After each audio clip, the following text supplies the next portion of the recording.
देखिए, उत्तर प्रदेश में जनता त्राही-त्राही कर रही है। जब से भाजपा सरकार आई है तो भा उस जो एक अफरा-तफरी का माहौल है पूरे प्रदेश में, योगी जी से पूरा प्रदेश सँभल नहीं रहा है। बहन-बेटियों की इज़्ज़त किस तरह लूटी जा रही है, आप सबसे छुपा हुआ नहीं है। तो जो मीडिया की नज़र में नहीं आते, पता नहीं उत्तर प्रदेश पूरी कह सकते हैं ना कि अपराध की बाढ़ सी आई हुई है। योगी जी कितना भी चिल्ला लें, कितनी बात कर लें, जनता पर जो उनके अफ़सर हैं, वो बिल्कुल उन्होंने योगी जी के एक आदेश को कानून में अपने रुई डाल के बैठे हुए हैं कि अगर आप अपनी आवाज़ उठाते हैं, गरीबों, पिछड़ों और दलितों की लड़ाई लड़ते हैं, आप एक जनमानस की आवाज़ उठाते हैं, तो उस पे आप लाठियाँ बरसाते हैं। मैं कह सकता हूँ कि जब मैं भारतीय जनता पार्टी में था, मैं ज़रूर आप ठीक सवाल किया कि मैं था वहाँ पर, मगर आप खुद देखें कि जो भारतीय जनता पार्टी अटल जी के ज़माने की थी और जो भारतीय जनता पार्टी आज हिटलर के ज़माने की चल रही है, अमित शाह और मोदी ज़माने की जो भारतीय जनता पार्टी, दोनों में बड़ा अंतर आ गया है।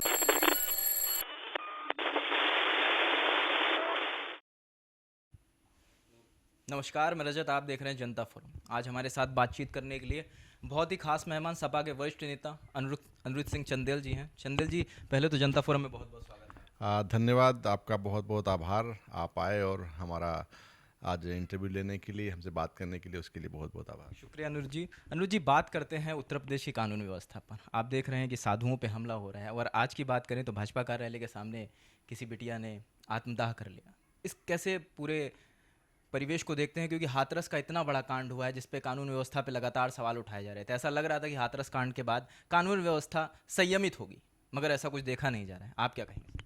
देखिए, उत्तर प्रदेश में जनता त्राही-त्राही कर रही है। जब से भाजपा सरकार आई है तो जो एक अफरा-तफरी का माहौल है पूरे प्रदेश में, योगी जी से पूरा प्रदेश सँभल नहीं रहा है। बहन-बेटियों की इज़्ज़त किस तरह लूटी जा रही है, आप सबसे छुपा हुआ नहीं है। आज भी देखा है, गोंडा में 3 लड़कियों पे एसिड डाल दिया गया। कहीं पे देख रहा था मैं कि 3 साल बच्ची के संग एक आज रेप किया गया है। अभी आज विधानसभा के सामने और भारतीय जनता पार्टी कार्यालय के सामने एक महिला ने आग लगाकर खुद को आत्महत्या करने की कोशिश की है। तो ये हाथरस कांड, इतना बड़ा हाथरस कांड हुआ है। ऐसे न जाने कितने जो सुर्खियों में नहीं आते, जो आप लोगों की नज़र में नहीं आते, जो मीडिया की नज़र में नहीं आते, पता नहीं उत्तर प्रदेश पूरी कह सकते हैं ना कि अपराध की बाढ़ सी आई हुई है। और सरकार हाथ पे हाथ रखे बैठी, सरकार से प्रदेश संभल नहीं रहा है। भारतीय जनता पार्टी से प्रदेश नहीं संभल रहा है। योगी जी के जो अफसर हैं, योगी जी का कहना नहीं मान रहे हैं। योगी जी कितना भी चिल्ला लें, कितनी बात कर लें, जनता पर जो उनके अफसर हैं, वो बिल्कुल उन्होंने योगी जी के एक आदेश को कानून में अपने रुई डाल के बैठे हुए हैं। और यही कारण है कि योगी बीजेपी सरकार का पतन उनके अधिकारी करा देंगे।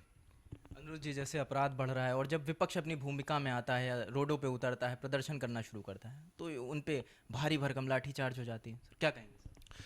देखिए, ये बिल्कुल एक जो हिटलर शाही चल रही है कि उधर केंद्र में ये मोदी जी हिटलर शाही चला रहे हैं, यहाँ वहाँ पर आप अगर कोई आवाज़ उठाता है, कोई बात करता है, कोई कुछ अपनी कहना चाहता है, तो उन्होंने वहाँ पर एक आतंक सा मचा रखा है। वहाँ जिसकी आवाज़ दबाने का काम करते हैं, वही हाल उत्तर प्रदेश में है कि अगर आप अपनी आवाज़ उठाते हैं, गरीबों, पिछड़ों और दलितों की लड़ाई लड़ते हैं, आप एक जनमानस की आवाज़ उठाते हैं, तो उस पर आप लाठियाँ बरसाते हैं। समाजवादी पार्टी के कार्यकर्ताओं पर जिस तरह लाठियाँ बरसाई है, 2 अक्टूबर को एक मौन धारण करके हमारे पार्टी के विधायक, पूर्व विधायक, एमएलसी और यहाँ तक कि नेता प्रतिपक्ष आदरणीय रामगोविंद चौधरी जी साथ जा रहे थे।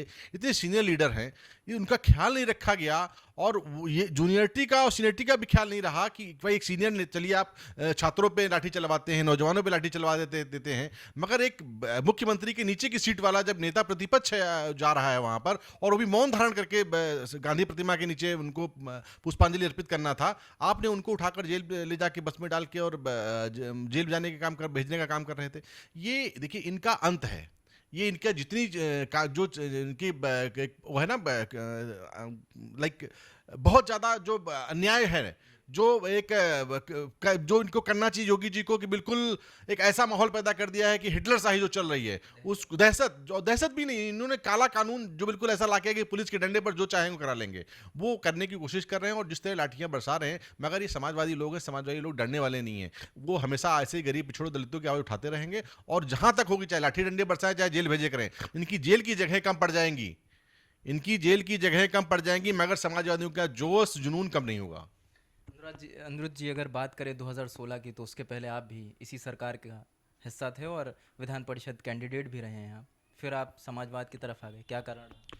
देखिए, बहुत बड़ा मैं कह सकता हूँ कि जब मैं भारतीय जनता पार्टी में था, मैं ज़रूर आप ठीक सवाल किया कि मैं था वहाँ पर, मगर आप खुद देखें कि जो भारतीय जनता पार्टी अटल जी के ज़माने की थी और जो भारतीय जनता पार्टी आज हिटलर के ज़माने की चल रही है, अमित शाह और मोदी जमाने की जो भारतीय जनता पार्टी, दोनों में बड़ा अंतर आ गया है। अब भारतीय जनता पार्टी वसूलों और सिद्धांतों की पार्टी नहीं रही। उस समय उसूल सिद्धांतों की पार्टी थी, मगर इन लोगों के आने के बाद से उन सिद्धांत उसूल सब चले गया। वहाँ पे आप एक तरफ बात करते हैं कि अपराधियों की नहीं होना चाहिए, भ्रष्टाचारियों की नहीं होना चाहिए, दूसरी पार्टियों से आप भ्रष्टाचारियों को भी लिए जा रहे हो, अपराधियों को भी लिए जा रहे हो। आप उनको जब आपके यहाँ जा रहे हो तो गंगा जी के धुले हुए जा रहे हैं। हम 2000 मेरा जाने का कारण था कि 2012 में मैं उन्नाव सदर विधानसभा तैयारी कर रहा था, और मुझे आश्वासन दिया गया था कि आपको टिकट दिया जाएगा, तभी मुझे शामिल किया गया था पार्टी में। पहले मैं इंडिपेंडेंट तैयारी कर रहा था, तो मुझे लाया इसी बात पे गया था कि मुझे चुनाव लड़ाएंगे। मगर मेरा पूरा राजनीतिक करियर नुकसान करने के बाद, आर्थिक, राजनीतिक, शारीरिक सब तरह का नुकसान किया, उन्होंने आखिर में मेरा टिकट काट दिया था। तो मुझे कहीं ना कहीं एक मेरे दिल में एक टीस थी कि भारतीय जनता पार्टी अब अपने सिद्धांत और उसूलों की पार्टी नहीं रही, ये कुछ भी कर सकते हैं। मेरा समाजवादी की पार्टी के प्रति, आदरणीय अखिलेश यादव जी के प्रति मेरा लगाव था। 2012 में उन्होंने मुझे ऑफर दिया था, मैं नहीं ज्वाइन कर पाया था। मैंने वही किया कि उन्होंने 2016 मुझको बुलाया और मैं उनके पास चला गया। हाँ, उन्होंने 2012 में जब मेरा टिकट काटा तो मुझे टीस थी, 2016 में उन्होंने मुझे टिकट दिया, मैंने उनको वापस किया और मेरे बदला बराबर हो चुका था। मैं समाजवादी पार्टी ज्वाइन करके उसमें काम कर रहा हूँ आजकल।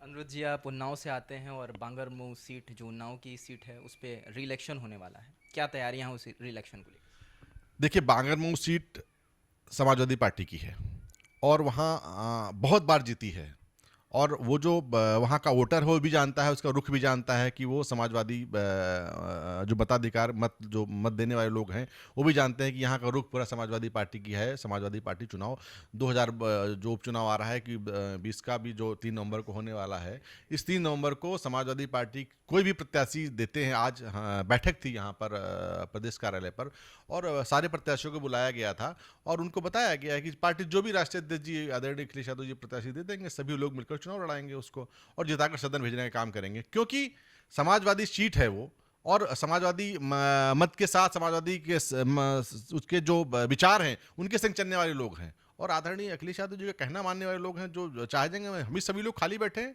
बीजेपी को दिखा देंगे, उसको हम लोग उनकी औकात दिखा देंगे कि वो कहाँ हैं।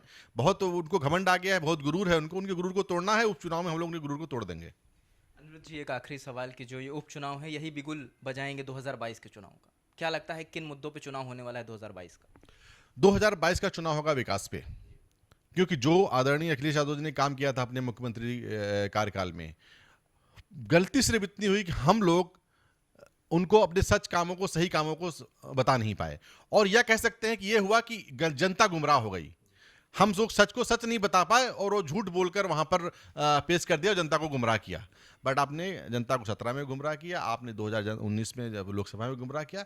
जनता समझ चुकी है। आप देखिए, अभी लॉकडाउन किया था, किस तरह दिल्ली से लेकर बिहार, मुंबई से लेकर यूपी, गुजरात से लेकर लखनऊ तक जो पैदल चल के आए हैं, आप क्या समझते हैं वो भारतीय जनता पार्टी को वोट देंगे? किस मुद्दों पर, किस जगह, किस कारण आपने लॉकडाउन किया था? तो उनको घर तक पहुंचाने की व्यवस्था करनी चाहिए थी। कई लोग मर गए रास्ते में, बहनों ने डिलीवरी तक कर दिया है। तो आप सोचिए, एक बहन जो थी हमारी, वो कंधे पर बच्चे की लाश लेकर घूमती रही कि पता ना रोक, अगर बोलूं तो रोक लेंगे मुझे। बेचारी, उसने ये भी नहीं कहा किसी को कि मेरा बेटा मर गया है, मुझे जाने दो। तो ये सोचिए कैसी कसनी घटनाएं हुई हैं। तो जनता इनको माफ नहीं करेगी। समय आ गया है कि आने वाले 2022 में इनको जनता सबक सिखाएगी और उखाड़ के बाहर भेजेगी। जी, बहुत बहुत शुक्रिया इतना समय दिया। ये हमारे साथ अनिरुद्ध सिंह चंदेल जी थे, जो उन्नाव से आते हैं और वरिष्ठ समाजवादी हैं। अब इस साक्षात्कार से अगर जुड़ा कोई भी सवाल हो आपका, तो आप कमेंट सेक्शन में बता सकते हैं। आपके सवालों को लेकर हम फिर अनिरुद्ध जी से मिलेंगे और हर सवाल का जवाब आप तक पहुंचाने की कोशिश करेंगे। शुक्रिया।